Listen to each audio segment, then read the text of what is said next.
Welcome back Telugu movie reviews.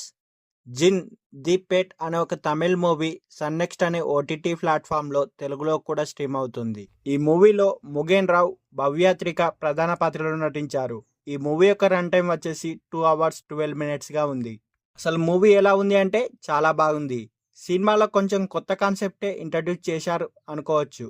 Story విషయానికి వస్తే మన హీరో శక్తి అలియాస్ ముగేన్ రావు 5 years మలేషియాలో ఒక మ్యూజిక్ బ్యాండ్లో వర్క్ చేసి ఇండియా వచ్చేటప్పుడు పురాతనమైన శక్తిలో ఉన్న జిన్ అనే దయ్యాన్ని ఇంటికి తీసుకొని వస్తాడు. ఈ మూవీ మొత్తం జిన్ అనే ఒక పెట్ చుట్టూ తిరుగుతుంది. అయితే ఆ జిన్ అనే దయ్యం వల్ల మన హీరో అండ్ ఫ్యామిలీ ఎన్ని కష్టాల పాలవుతారు, ఆ దయ్యం సంగతి ఏంటి, ఆ దయ్యం ఎవరు, ఈ దయ్యం నుంచి వాళ్ళని వాళ్ళు రక్షించుకుంటారా కాదా అనేది తెలియాలంటే మనం మూవీ చూడాల్సిందే.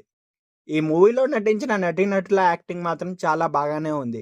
క్లైమాక్స్ మాత్రం మనం ఊహించినట్టే ఉంటుంది. ముఖ్యంగా ఈ మూవీకి మెయిన్ మైనస్ ఏంటంటే స్క్రీన్ ప్లే అనేది చాలా స్లోగా మనం ఊహించినట్టే ఉంటుంది. మూవీలో అక్కడక్కడ మాత్రం కామెడీ అనేది ఉంది, అది కూడా బాగానే ఉంది. ఈ మూవీని ఫ్యామిలీతో కూడా కలిసి చూడవచ్చు. ఈ మూవీలోని కాన్సెప్ట్ మాత్రం చాలా కొత్తది, ఒక్కసారి మాత్రం చూడవచ్చు. ఇలాంటి డిఫరెంట్ కాన్సెప్ట్ ఉన్న మూవీ చూస్తేనే కదా మనకు థ్రిల్ అనిపిస్తుంది. ఒకసారి చూసేయండి అలా. మా ఛానల్ యొక్క కంటెంట్ కనుక నచ్చినట్లయితే సబ్స్క్రైబ్ చేసుకోగలరని మనవి.